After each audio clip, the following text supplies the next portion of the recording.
You're listening to Shoe In, covering the ins and outs of all things footwear, from sneakers to heels, loafers to slippers, and every type of shoe in between. Brought to you by the FDRA, the Footwear Industries Association focused on retail, trade, politics, and fashion, helping create and enhance conversations on all things footwear. Welcome back to Shoe and Show. To our listeners, global listeners, thank you for joining us for another exciting edition. I'm joined by Thomas Crockett, who is my partner in crime on this conversation. Thomas, welcome to Shoe and Show, my friend. It's so good to have you here. How are things on your end? They're good. They're always busy, but exciting, and certainly a lot happening. So looking forward to the conversation today. Cool. So, one of the things, speaking of always busy, our supply chains are ever busier by the day. Even with the peak of demand that we saw in 2021 and 2022 and the flow of goods through our ports, particularly LA Long Beach, we're just now starting to catch our breath as demand has somewhat died down and product isn't flowing as fast and furiously as it has been. But what has not slowed down, Thomas, is that need to have full visibility within the supply chain. And we've been talking about this for years and years and years.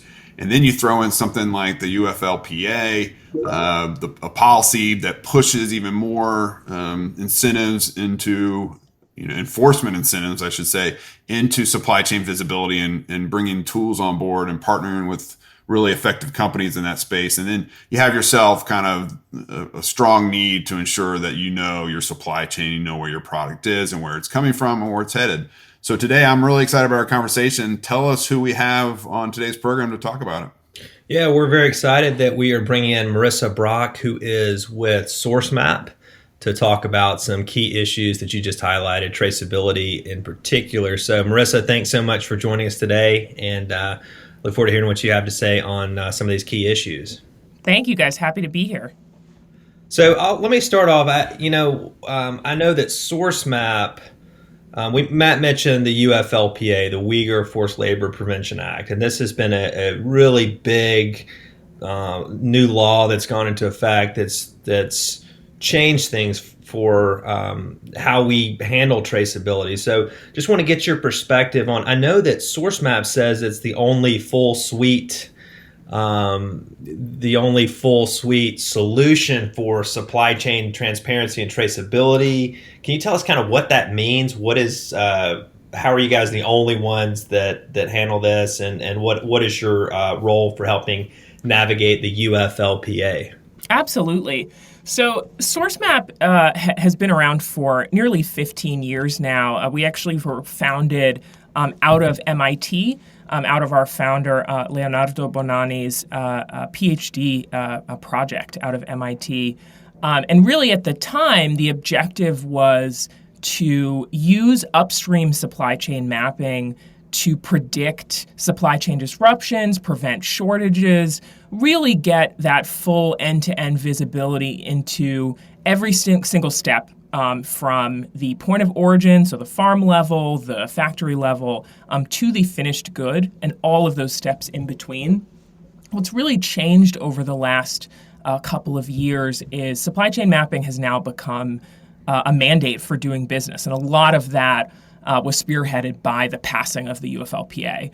This really was a transformative piece of legislation that shifted that burden of proof onto importers. So rather than placing the burden of proof on the government, the U.S. government in this case, to prove that forced labor is occurring within the supply chain, the burden of proof is now on importers, particularly importers who are importing products from the regions in question in scope for the UFLPA, to prove that forced labor is not occurring. And really the only way to do that is to ensure that you have that full visibility into the entirety of your supply chain. I will say that there are a lot of solution providers that have emerged in this space, particularly in the immediate aftermath of the UFLPA. What has sort of been a common through line amongst many of them is they oftentimes tackle one small piece of the puzzle when it comes to compliance, supply chain compliance, particularly in in the context of the UFLPA. But what Sourcemap does, which sort of sets us apart here, is while we are absolutely used as a tool for compliance, there are so many use cases for this level of visibility and our process of collecting this information. We're really collecting firsthand data directly from suppliers rather than pulling publicly available data through AI. We're collecting that information directly from your suppliers at every single step in the value chain. We're helping companies discover suppliers that they didn't even know they had, which I'm sure you can imagine can be a major risk factor for something like the UFLPA, where if you have a supplier or a supplier of a supplier that is in a region that is in scope for the UFLPA, or perhaps they're using forced labor or using some sort of unsavory business practices that you as an importer are not comfortable with, that puts you at major risk for detention under the UFLPA, and also, frankly, for a lot of these other regulations if you are a global company that are similar to the UFLPA that tackle things like forced labor or environmental risk in the supply chain. So we're really collecting that zero-party data. And in the event of a detention, you're able to compile this information very quickly to contest that detention, to prove that you're not using forced labor. So we're really adopting a preventative approach as opposed to a reactive approach. And we've seen a lot of success with that over the last couple of years. That's awesome. Preventative is always better than reactive, whether it's in personal medicine or it is in supply chain management. And Marissa, I think I didn't know your start was at MIT. That tells me everything I need to know about kind of the gravitas and the wisdom and the knowledge that your founder has and the company has as a whole. We work with MIT on sustainability issues, and I'm very proud of that. And there's just a lot of great thinking and critical thought that comes out of MIT. My question for you is on the enforcement side. What's interesting, and knock on wood, and I'm knock on proverbial wood, we haven't had any enforcement in the footwear space that we know of. That doesn't mean people should not be doing supply chain visibility, because you just mentioned the use cases, and it doesn't start or end with the UFLPA. There's so many other avenues. I think of IP. I think of illicit diversions of product to companies that aren't authorized to sell your product. There's so many things I think that can go into supply chain mapping. But what's curious to me, Marissa, and you guys should have pretty good line of sight onto this, is that it's not just for the UFLPA. It's not just a China thing, right? Because we're hearing about pretty stringent enforcement from products coming from Vietnam. There was published articles earlier this year out of Germany focusing on product in Brazil that was purchased that had been tested, and they were able to trace back fibers back to the Xinjiang region in China. So this is a global issue and is permeated kind of all aspects of the products on a consumer level. And so talk to us about kind of the way Sourcemap tackles that, because as you said, you might find suppliers you didn't know you had, or product might prop up in places that you didn't know it was there. And so I think about the risk of that, and it sounds like Sourcemap can really help companies mitigate that risk. Absolutely. And something that we often reiterate to our customers and the companies that we work with at Sourcemap is forced labor and supply chain issues and environmental issues. They absolutely are not limited to one part of the world. Obviously, we know that the UFLPA is focused on the Xinjiang region. It's focused on China. But forced labor is a global problem. Environmental risk is obviously a global problem. And if you're just looking at your suppliers in one part of the world, you're missing a huge piece of the puzzle. So what Sourcemap really does here in our approach to supply chain visibility is we are giving you that end-to-end visibility regardless of where you are sourcing from. Although our product is used by a lot of companies specifically for UFLPA compliance, we're used by many others for compliance with EU regulations, for certification schemes for sustainable products. And again, just to gain that visibility to prevent things like the major supply chain shortages that we saw at the start of the COVID-19 pandemic in 2020. So many companies were really kind of caught by surprise, as many of us were, of course, by not just by the pandemic, but by the resulting shortages that really caused quite a financial burden for consumers and for the companies in question. And so we really are adopting a holistic approach, an end-to-end approach. And to talk a little bit about how we do this. So most companies have visibility into their tier 1 suppliers, so their direct suppliers, but very few have visibility into their tier 3, 4, 5, 6, 7, all the way down to the point of origin. Very, very few have that complete visibility.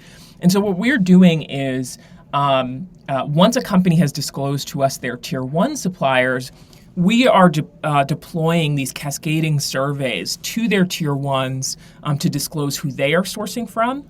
And so we essentially get validation on both sides from the tier 1 and then from the supplier that they have disclosed to confirm that business relationship and collecting the resulting supporting documentation to support that business relationship. And then we are continuing to cascade those surveys all the way back upstream to the point of origin level. So really at every stage in the supply chain, we're identifying who is sourcing from whom, what is happening with the product, so how is the product being transformed, and all of the payment records, the transportation records, all of that supporting documentation across the entirety of the value chain. As you can imagine, that's a ton of documentation. Oftentimes that's thousands of suppliers. And this is a really, really challenging thing to do without a solution provider, frankly. There are plenty of companies that have attempted to collect this information in Excel spreadsheets and in, frankly, paper documents. And this is a very chaotic way to collect this information. And again, the game has really changed since the passing of the UFLPA. So it becomes untenable very quickly to do this manually, especially when you're attempting to comply with the Uyghur Forced Labor Prevention Act. And so really, once we've collected all of that information, we're conducting risk assessments against your suppliers. So not just looking at where you're sourcing from, but are your suppliers showing up on any government entities lists, any lists of quote unquote bad actors that have been disclosed through publicly available research. There are a lot of universities that have published research that we know that U.S. Customs and Border Protection are referencing that are disclosing relationships with suppliers in Xinjiang and frankly, the names and addresses in many cases of those suppliers. We're collecting all of that information in our platform, and we are continuously running those risk assessments so that our companies can see in real time, hey, you're sourcing from this supplier in this part of the world. We're red flagging that they have shown up on some list of disclosed entities, and we're disclosing the source, we're disclosing the context, and then we're allowing, of course, the company to make appropriate procurement decisions with that information. And then the reporting piece is really an essential part of Sourcemap's process as well. Not just for compliance, but for certification schemes, for various other projects. Reporting is really critical for companies. It's not enough to just gain that visibility visually into the supply chain and understand where you're sourcing from, but you need to be able to report to your stakeholders. You need to be able to compile this information in a usable way. And so we really facilitate that reporting. We make this as easy as possible for the companies that we're working with. We also allow them to have full ownership over who has access to the information. They fully own their data. If they leave, their data leaves with them. Sourcemap does not continue to store any company data once that company has left. And all their data is on secure individual servers as well. So we've added quite a few layers of data protection and data privacy into our system. So it's really frankly, a system of record for that end-to-end supply chain management and due diligence. You talked about game changing, how the UFLPA was change the game for forced labor. I know a lot of people look at this, they see this model, and they want to use that same traceability framework in other areas. I'm thinking, climate change, environment. We've seen a lot of efforts in that space to take the same model and apply it. So, from your perspective, what are the benefits if you invest in traceability now when it comes to forced labor? What are some of the benefits in other areas? What do you see as kind of the next big thing on the horizon for using traceability, whether it's the US or EU or elsewhere, taking this same model and applying it to other key areas? Absolutely, and that's a great question. There are so many regulations popping up around the world that have supply chain mapping implications. The one that is coming up very rapidly is the EU deforestation regulation. That's already been adopted. It goes into effect at the end of 2024. We have a number of customers who are, huge multinational companies, so they are in scope for not just the UFLPA, of course, but for the EU deforestation regulation and the products and derived products that are in scope for that regulation. What supply chain mapping and traceability puts you in a very strong position to do is to collect the baseline information that really is a common through line across all of these regulations. It's not just the UFLPA, it's the EU deforestation regulation, it's the upcoming EU corporate sustainability due diligence regulation. Europe is also in the process of debating a EU forced labor ban that would not be specific to one part of the world. Frankly, a larger scope than the UFLPA. Canada has a forced labor law that goes into effect next year, as does Mexico.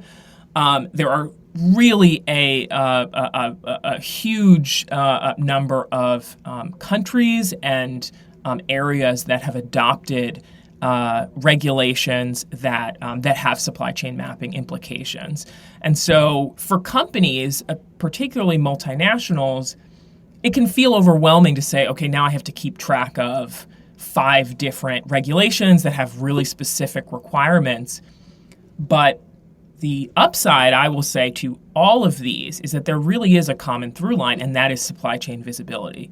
And so the sooner you can start gaining that visibility and gaining that foundation, the better position you are to comply with those regulations when they do go into effect, whether that's 2024, 2025, and going forward.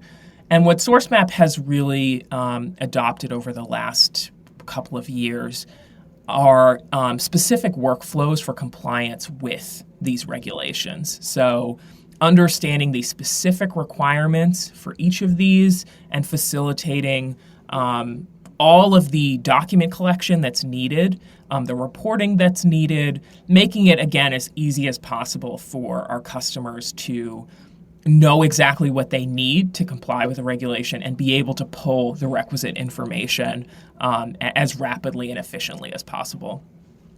So talking about overwhelming, I know, FDRA represents large companies as well as small businesses, some family-owned businesses.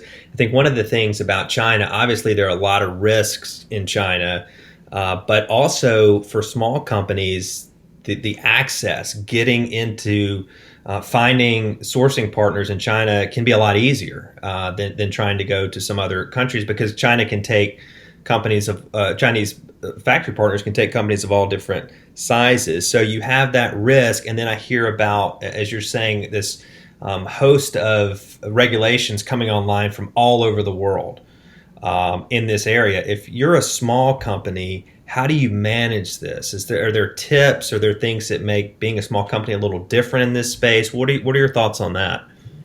Yeah, great question. It's definitely objectively harder for small companies because, for the most part, a lot of the solution providers in this space can be costly for companies that are under a certain size. And it's a lot of information to collect, even for a small company. So again, if you're trying to do this alone, if you're trying to do this manually with spreadsheets and a small staff of people collecting this documentation. Even for small companies, this is thousands potentially of documents, thousands of suppliers. It's a lot to juggle. We definitely have companies of a range of sizes working with us. We primarily work with mid-tier to large companies, I will say. However, this really is a adaptable solution. So again, we've worked with enormous multinational corporations, and we've worked with companies that are considered mid-tier. We've worked with companies that have subsidiaries all over the world, and we've worked with companies that just have a U.S. presence, and that is it, or they just have a presence in another country and not really any subsidiaries or brands. And so one of the most important pieces here that I would say is understand where you are at risk. So starting by essentially doing an audit of your supply chain. What information do you currently know, and what information do you have no visibility into at this stage, or limited visibility into? And that really can help companies make a judgment call on, is it essential for me to adopt a solution provider to understand where I'm at risk for the UFLPA, or again, any of these other regulations that are popping up around the world. That first step is really doing an internal audit of the information that you do have and what's missing. That's very helpful, and I think every company needs to be thinking about this and doing what they can relative to the size of the company. And to be honest with you, the smaller companies are less complex. They probably have less partners. They're probably sourcing from less countries. So there is I think I have a gut that even if it's a small company and they have limited resources, that because their profile is not nearly as large as some of the bigger ones, it's less complex to be tracking. Let me ask you this kind of last question before we wrap up, and make sure we tell folks kind of how to get in touch with you guys. But Marissa, one of the things I think has been of concern to the industry is this kind of this pushback from the Chinese, central government, Beijing, on collaborating and partnering with Western customers on items like supply chain visibility or auditing or things beyond even the scope of Sourcemap. And so there's been kind of this nationalistic pushback. Have you seen that from an enforcement perspective impact your ability for the factories to collect data in support of building out more visibility, or has that been more of kind of a public? In the U.S. we have the same thing. We pass these public laws, or we introduce them for messaging purposes, if you will. Right. And so, what's been Sourcemap's in your experience as it relates to the Chinese pushback and collaborating with Western brands? Yeah, absolutely. This is something that we track very, very closely. Of course, particularly when we're working with apparel brands, they're sourcing quite a bit from China, and so we're absolutely collecting information from suppliers in China. Our approach from the beginning, even before the UFLPA went into effect, is really putting a lot of thought behind the survey design and the types of questions that we're asking. You never want to be asking questions to your suppliers in a way that gives them the impression that your objective here is to, catch them doing something wrong so that you can, end your business relationship with them. Obviously, that is not going to incentivize suppliers to provide you with any truthful information. I will also say that we always assume that there is going to be some information collected from suppliers that needs to be verified, because it is not necessarily 100% honest. You can't just assume, even if you have a great relationship with your suppliers, that they are being 100% forthcoming with the information they provide. So you always have to be collecting information in a way that is auditable, in a way that is verifiable. And so the survey design is something that we've put a lot of thought into, and frankly, much more weight to in the aftermath of the UFLPA, because as you mentioned, China reacted very immediately to the passing of the UFLPA with some kind of counter legislation, and then most recently they passed the Anti-Espionage Act, which has intentionally very vague language about what constitutes espionage. And so, that caused some red flags within the U.S. In terms of how their government would be interpreting that information.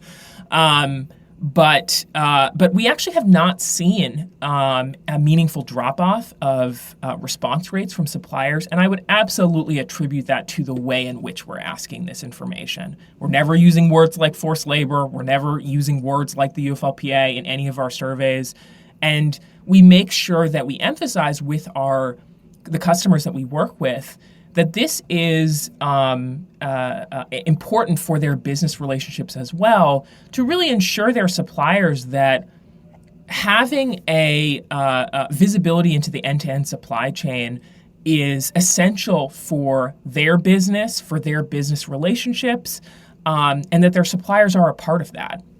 And so really positioning it as a positive as opposed to an attempt to catch your suppliers doing something nefarious is really, really critical here. Yeah, I think it's really smart. I think it's really, really smart. And it sounds collaborative.